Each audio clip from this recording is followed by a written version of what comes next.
KBS에는 한때 PD들이 만드는 데일리 시사 프로그램이 있었다.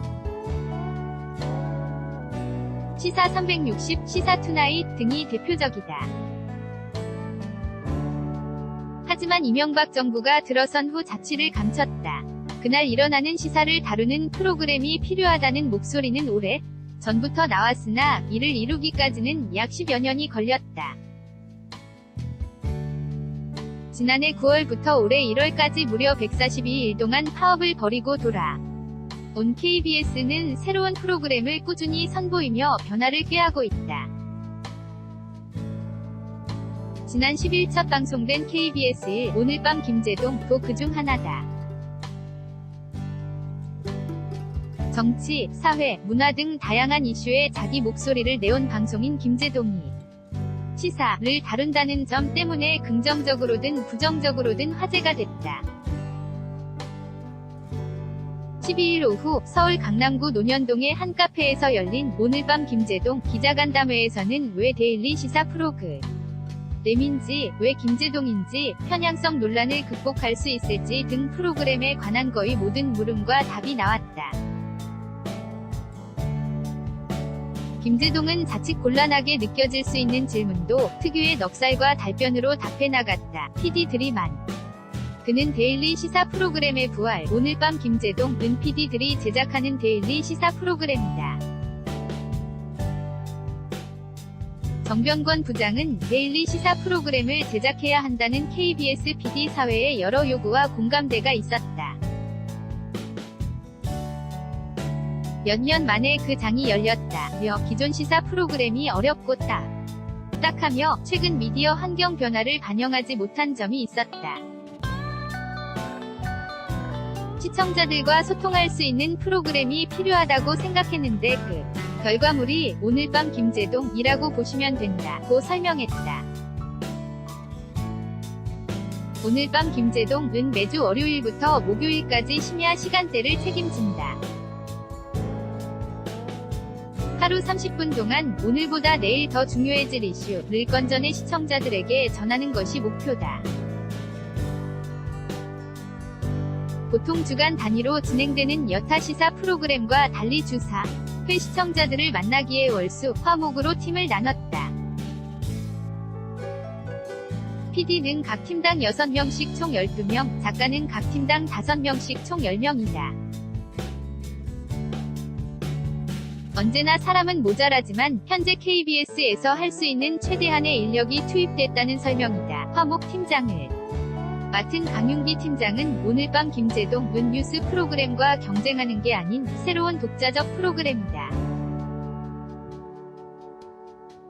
그날 일어나는 이슈 중 되짚어봐야 할 만한 것들, 오늘보다 내일 더 중요해질 뉴스가 뭐가 있을까를 고민한다고 말했다. 이어 이것도 아주 중요한 건데 일상적인 시사 프로그램에서는 무심코 말하는 어려운 전문 용어가 있다.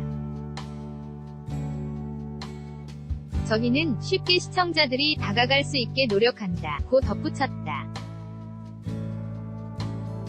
말 그대로 시사를 쉬운 말로 편하게 전한다는 의미다. 그동안 톡투유 같은 방송 프로그램과 자신의 이름을 건 토크 콘서트를 꾸준히 진행하며 그 누구보다 청중 혹은 시청자와 적극적으로 소통해온 김제동의 역량이 빛나는 부분이다. 김범수 PD는 김제동이 마음껏 활약할 수 있는 공간을 만들어주는 것이 목표라고 말했다. 김 PD는 2회 방송하면서 느낀 것은 저희가 기획한 코너나 틀을 유지하는 것보다 훨씬 중요한 것은 MC 김제동이 자유롭게 놀 수 있는 공간을 만들어준다는 것이라며 MC가 원고 밖으로 나와 인터뷰이와 서로 말을 주고받을 수 있는 대화의 공간을 확보하려고 노력 중이라고 덧붙였다. 왜 김제동일까? 데일리 시사 토크쇼 진행자로 김제동이 발탁됐다고 했을 때 여러 가지 말이 뒤따랐다. 일부 언론과 세력은 김제동이 정치적으로 매우 편파적인 인물이라는 양 공세를 펼쳤다. 하지만 제작진은 누구보다 말을 잘 다루고 사람들과 소통하는 데 뛰어난 그의 능력을 보고 제안을 했다고 밝혔다. 강 팀장은 일단 저희가 만들고 싶었던 프로그램은 공급자 중심이 아니라 시청자들의 눈높이에 맞추는 것이었다. 그분들과 소통하고 공감하는데 능력을 가진 인물이 누굴까 했다. 굳이 설명드리지 않더라도 김제동 씨가 아주 적합한 분이라고 생각해서 섭외하게 됐다. 고 말했다. 형평성 논란을 우려하는 질문에도 강 팀장은 어제와 그저께 방송 보신 분들은 그런 논란이 기후에 지난다는 것을 아실 것이라고 답했다. 오늘 밤 김제동이라는 이름을 자기가 짓지 않았다고 말문을 연 김제동은 섭외가 와서 하게 됐다. 아침 라디오 일정이 있어 도저히 힘들지 않겠나 했는데 PD분들이 꼭 한번 만들어 보고 싶은 프로그램 이라고 해서 합류했다. 고 밝혔다. 김제동은 사실 시민의 눈높이에 맞춘다는 표현은 불쾌할 수 있다.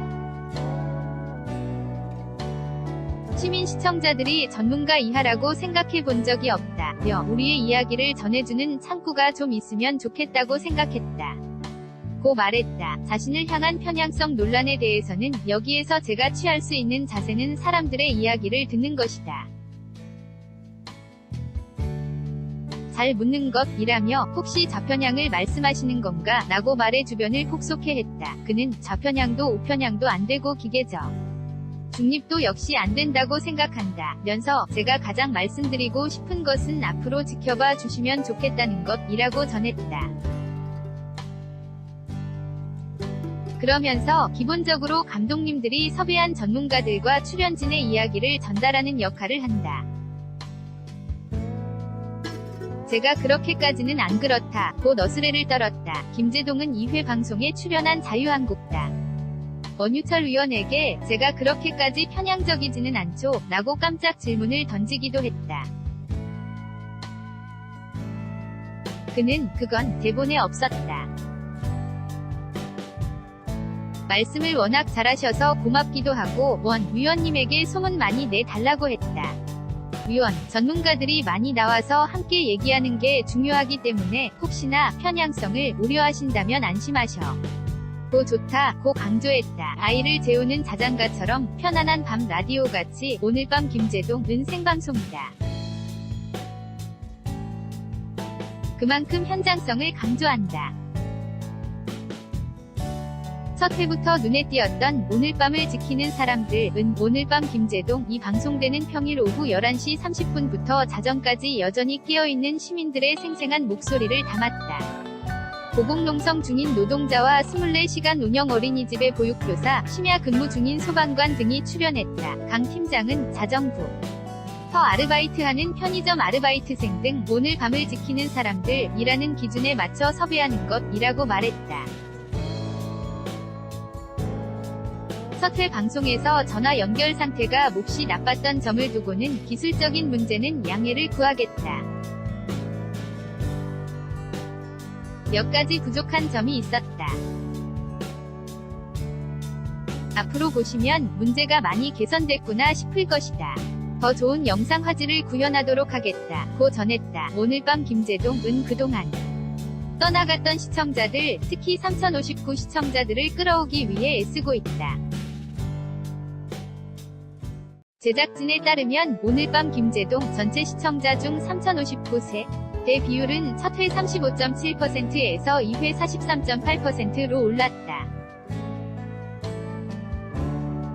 60대 이상의 고령층을 주 시청층으로 둔 KBS 원TV인 만큼 3059세대도 젊은 축이지만 더 젊은 시청자도 아야 하는 것은 아닐까. 이에 대해 강 팀장은 여러 가지 플랫폼을 이용해서 방송 내용을 널리 공유하고자 한다.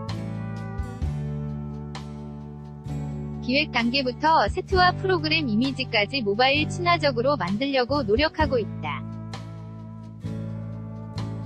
각 클립을 소비할 수 있게 준비하고도 있다. 방송이 계속되면 그런 효과가 충분히 나오지 않을까 라고 전망했다. 지난 9년 동안 얼마나 많은 시청자가 세상의 이야기를 KBS를 통해 이해하고 전달받았느냐고 하면 저는 자신이 없습니다. 하지만 이제는 KBS 프로그램을 믿고 세상 돌아가는 이야기를 이해할 수 있고 오늘 밤 김제동이 그 역할을 했으면 좋겠습니다. 이다. 강윤기 팀장, 일기처럼 좀 따뜻하게 주무시기 전에 밤 라디오 같은 프로그램이 있었으면 좋겠다고 생각했어요. 아이를 안고 자는 부부가 있다면 그 자장가 정도. 오늘 하루 잘 정리하고 잘 주무시라며 안부 묻는 프로그램이 하나쯤 있었으면 좋겠다고요. 김제동